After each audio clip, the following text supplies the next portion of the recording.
So Canada blew it. And here's the thing, Pierre Poilievre, he's, I know a lot of right-wing Canadians that hate his guts. They think he's too moderate. He's slightly right of center. But the thing I liked about him is he had a plan. He would talk about interest rates. He would talk about the price of a house. He would talk about minimum wage. He'd talk about oil in Alberta. He would talk about real solid ways to save Canada from the precipice. Mark Manley's just he hates America, which is so dumb. I get it that you want to be your own thing, but 80% of your economy is contingent on American business. Who are you going to sell your lumber to? Who is Alberta going to sell oil to? Who's Quebec going to sell the power to, if not New York? You can't bite the hand that feeds you, Mark. But he's got a new hand. China. And we saw that with the tariff negotiations. What happened? Everyone said, okay, calm down. We know we've had it too good. We'll pay. We just don't want to lose you as a customer. Canada and China were the only ones that said, F you, because they're the same. It's like the World Health Organization. It's owned by China. It's like the Panama Canal. It's owned by China. It's like all of these weird islands, man-made islands you're seeing off the coast of Africa. It's China. And soon, Taiwan will be China. If Canada teams up with China and China starts picking fights with, say, they take over Taiwan, what side is Canada going to pick? Mark Manley is just suicidal enough to choose the wrong team in that fight. I mean, he already has. He's talking about doubling Canada's population. Now, I know it looks big. The top is uninhabitable. You know how much arable land is at the top of Canada? None of it. You know what they call that landmass? None of it. It's, if you look at the lights on at night, you'll see they're all like 2 miles from the American border. America should just take it over. I turned Canadian when I said that. So, like France, like us, a few months ago, and here in Canada, or over in Canada, up in Canada, they had a choice, and they chose death. They pushed the self-destruct button. It's so frustrating. What a golem you've created, you dummies. Look at Mark Manley celebrating. I don't know, this is probably a Canadian rapper. Get your elbows up. I don't know this song.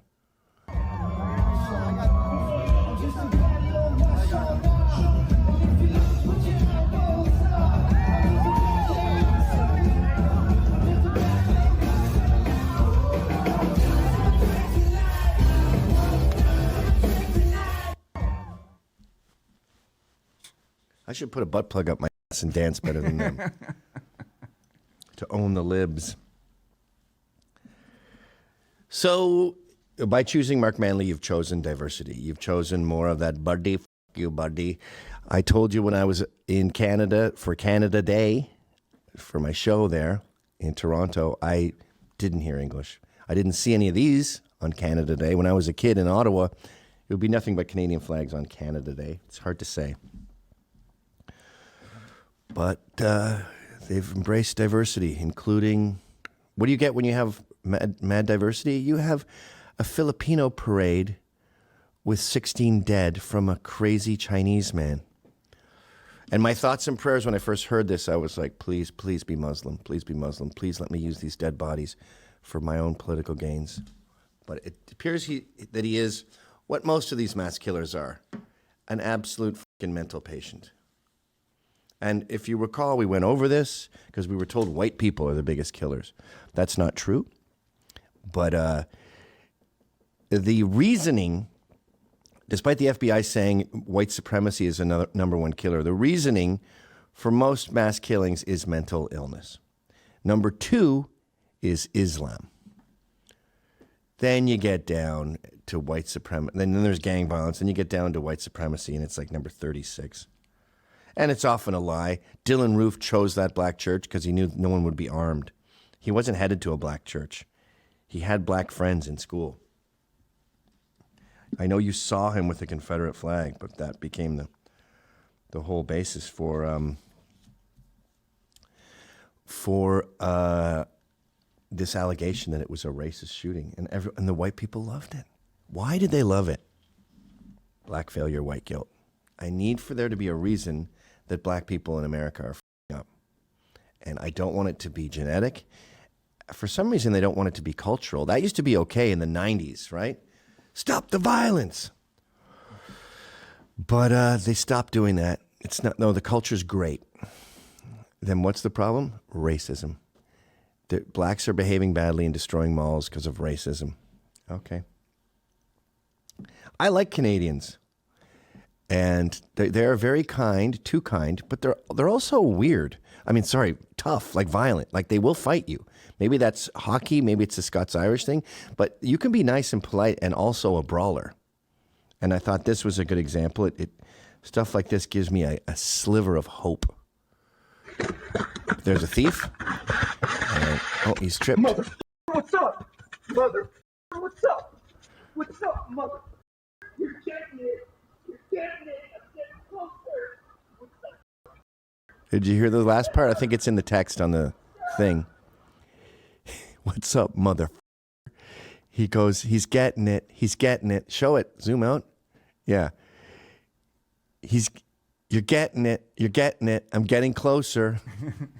He's yelling that as he runs through the snow in his underwear.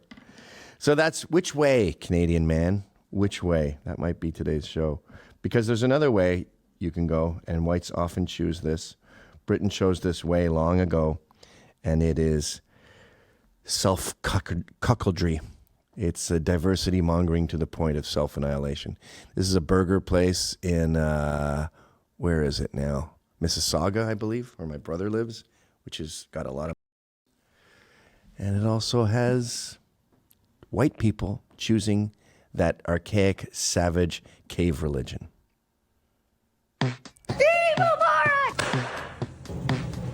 Wait, already? Congratulations on completing Ramadan, son. You know, Mom, it is customary for Where's the parents dad? to give their children an Eid gift. Oh, you want some money? How much do they usually give? Actually, I have a better idea. One halal boy special. Yes, with extra bacon. Just how you like it. Eid Mubarak, everyone. So it must be fake bacon. Eid Mubarak, everyone. No. Eid Mubarak, no one. Here's another depressing example of the direction Canada's going in. Bye. My little halal boy. Me. Yes, you are. Alex, I'm going to tell you something. Not now, Roz. I'm busy. I'm having my cheek rubbed for an hour. Tell the fans the halal boy is busy. I think that breaks your fast. What? Shake, I got a question. Who's my little halal? How nauseating is this? It's horrific. It's horrific. They're coming after your children. Well, you voted for it, Canada, and I bet it was women. And I bet it was the media. They really, you don't hate them enough, as the New York Young Republicans say.